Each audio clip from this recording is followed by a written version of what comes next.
27페이지입니다. 16장은 천국 구원에 대한 확신을 이야기하고 청지기로서 주어진 모든 삶의 여건을 하나님의 나라를 위해 활용하며 살아갈 것을 말합니다. 먼저 주인의 마음을 헤아리지 못하는 불의한 청지기의 비유를 이야기합니다. 또한 현실과 타협하면서 형식적인 율법만을 지키며 살아가는 바리새인들의 어리석음을 책망합니다. 마지막으로 부자와 나사로의 비유입니다. 이 땅에서 부족할 것이 없이 살았던 어떤 부자와 그 곁에서 비참한 인생을 살았던 나사로의 삶을 대조적으로 묘사합니다. 그 두 사람의 내세가 역전되는 장면을 통해 이 땅에서의 삶에만 집중하여 세상과 재물을 사랑하며 소외된 계층을 외면하는 위선적인 종교 지도자들의 모습을 꾸짖습니다. 옳지 않은 청지기 비유, 그리고 바리새인에 대한 비판, 그리고 부자와 나사로에 대한 비유가 오늘 본문에 나옵니다. 이 땅에서 살아가는 그리스도인들이 어떤 삶의 자세로 살아야 하는가? 우리가 이제 저 천국을 바라보지만 이 땅에서 살아가고 있지요. 그럼 우리가 어디에 지향을 두고 어디에 마음을 두고 살아야 하는가? 이에 대한 가르침이 오늘 본문에 잘 나옵니다. 첫 번째 오늘 본문의 기도 제목은 미래를 대비하는 지혜로운 성도 되게 하소서 하는 것입니다. 미래를 준비하는, 미래를 대비하는 지혜로운 성도가 되는 것, 그것이 불의한 청지기 비유의 핵심이 되겠습니다. 자, 1절, 2절 말씀 우리 함께 16장 1절, 2절 읽어보겠습니다. 시작. 또한 제자들에게 이르시되 어떤 부자에게 청지기가 있는데 그가 주인의 소유를 낭비한다는 말이 그 주인에게 들린지라. 주인이 그를 불러 이르되 내가 내게 대하여 들은 이 말이 어찌 됨이냐. 내가 보던 일을 세마라. 청지기 직무를 계속하지 못하리라 하니. 자, 주인에게, 부자에게 청지기가 있습니다. 청지기는 주인의 재산을 맡아서 관리하는 사람인데 소문이 나는 겁니다. 그 부자 주인의 청지기가 그 주인의 재물들을 자기 마음대로 낭비한다. 근데 부자가 이제 확인을 해봤겠죠. 근데 그게 사실이었습니다. 2절에 보면 너는 청지기의 직무를 계속하지 못하리라. 너 이제 일을 그만둬라. 이렇게 이제 이야기를 하는 겁니다. 자, 그럼 청지기 입장에서는 자기가 이 집에서 일을 잘 하다가 이제 여기서 쫓겨나게 되었습니다. 그 청지기가 여기서 이제 고민을 하는 거죠. 어떻게 해야 할까?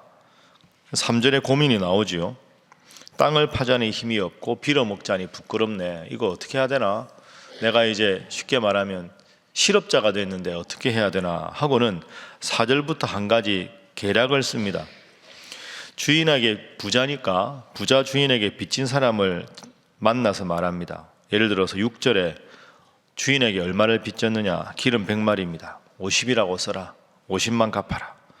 또 다른 사람에게는 밀 100석을 빌렸다. 80이라 써라. 뭐 이렇게 이야기하는 거죠. 여러분, 이 청지기가 바른 청지기입니까? 바르지 않은 청지기입니까? 이러면 안 되죠. 여러분이 주인이라고 생각해 보십시오. 이런 청지기가 있으면 안 됩니다. 그런데 왜 이 비유를 주님께서 쓰셨을까? 자, 본문 말씀에 보면 8절을 우리 함께 한번 읽어보죠. 시작. 주인이 이 옳지 않은 청지기가 일을 지혜 있게 하였으므로 칭찬하였으니 이 세대의 아들들이 자기 세대에 있어서는 빛의 아들들보다 더 지혜로움이니라. 아멘. 주인이 분명히 알고 있습니다. 8절을 잘 읽으셔야 합니다. 이 비유가 잘못 이해하면 엉뚱하게 이해가 되니까요. 옳지 않은 청지기 이렇게 평가를 합니다, 주인이. 그런데 뒷부분에 지혜 있는 사람 이렇게 말하죠. 옳지는 않았는데 지혜로웠다. 그러니까 여러분, 우리가 비유를 적용을 할 때 제한적으로 적용해야 합니다. 아, 주인 모르게 사기쳐도 되는구나. 그럼 우리도 사기쳐도 되겠는가? 그 잘못된 적용이죠. 이 청지기는 옳지 않았습니다. 주인의 재물을 자기 마음대로 한 거죠. 그런데 여기서 중요한 건 옳지 않은 청지기인데 왜 지혜롭다고 했을까? 그것은 이 청지기가 어떤 면에서 지혜로웠느냐? 미래를 준비했다 하는 거죠. 내가 청지기를 그만두면 당장 먹고 살 일이 없는데, 그러면 주인의 것을 빌린 사람들에게 깎아주면, 이 사람들을 찾아가면 이 청지기에게 은혜를 입었으니까 뭔가 이 사람들이 보상을 하거나 앞으로 어떤 일을 할 때 도움을 주지 않겠습니까? 그 면에서는 지혜롭다는 거죠. 예수님이 이 비유를 하신 목적이 뭘까요? 불의한 청지기라도 미래를 위해서 지금 무엇을 준비해야 되는지 분명히 알고 있는데, 이 시대에 살아가는 사람은 내가 천국 복음을 전하러 왔고 저 천국을 이야기하는데도 지금 당장의 삶에만 눈이 멀어서 저 천국을 위해서 복음을 받아들이고 회개할 생각을 하지 않는구나. 불의한 청지기라도 미래를 위해서 준비할 줄 아는 마음이 있는데 왜 그대들은 하나님과 같은 능력을 가진 내가 왔는데도 복음을 받아들이고 천국을 준비하지 못하느냐. 요즘 말로 하면 그대들은 의롭다고 말하지만 헛똑똑이다.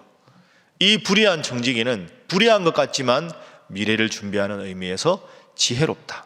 이렇게 본문을 이해해야 맞는 겁니다. 그러니까 여러분, 성경을 읽을 때 때로는 그 비유를 그대로 받아들여야 되는 경우도 있지만 때로는 제한적으로 받아들여야 되는 경우도 있습니다.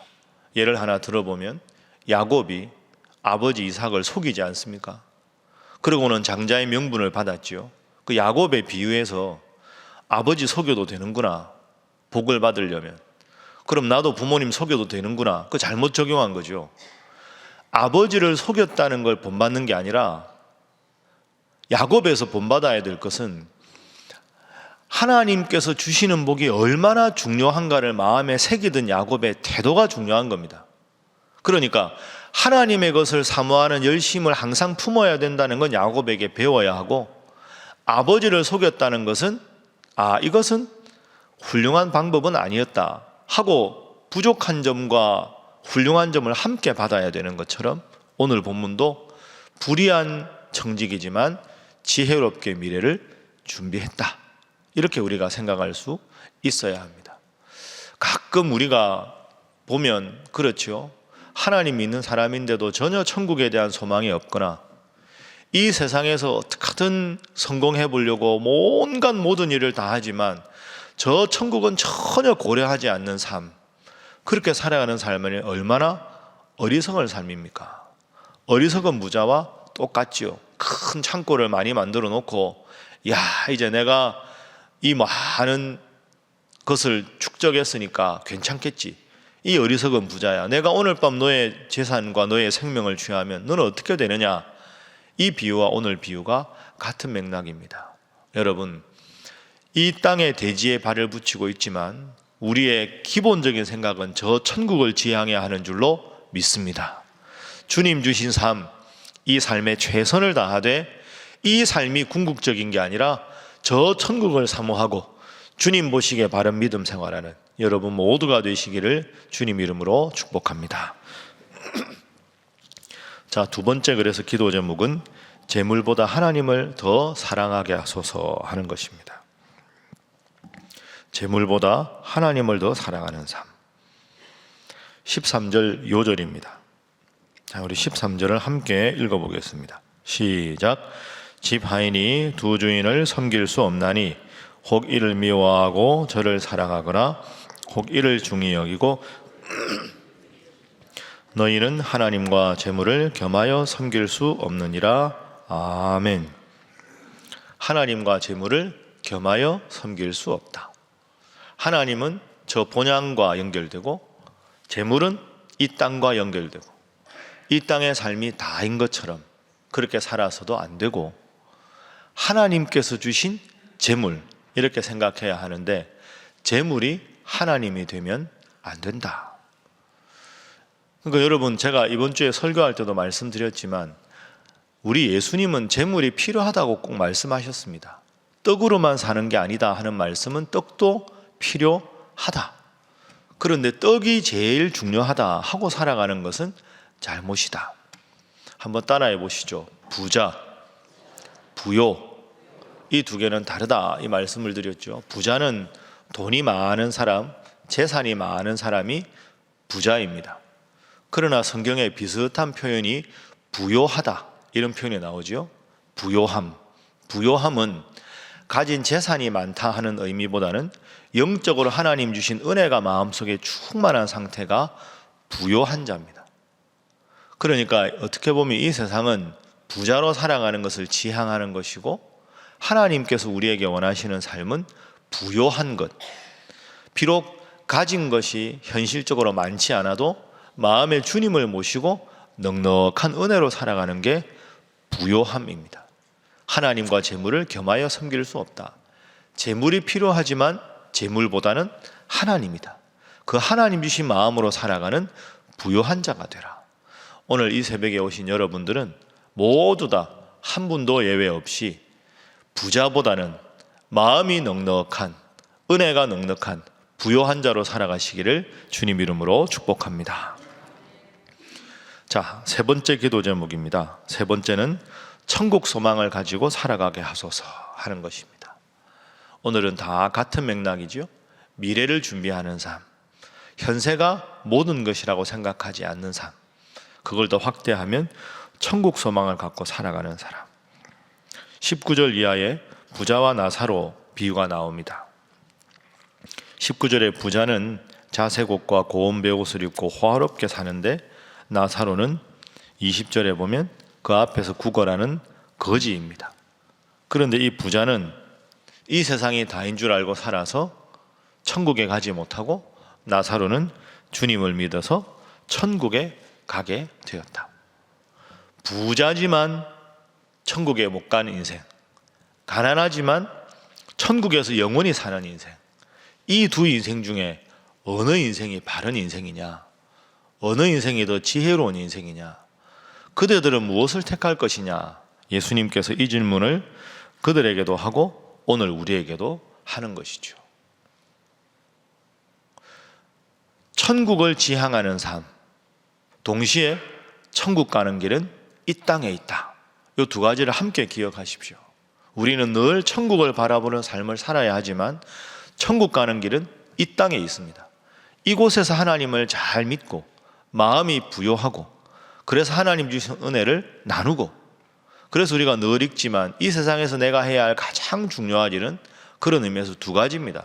첫 번째는 내가 믿음 생활 잘해서 천국 갈 수 있는 믿음을 갖는 것, 첫 번째고, 두 번째는 그 천국 복음을 나만 믿는 게 아니라 많은 분들에게 삶으로 전도하는 것.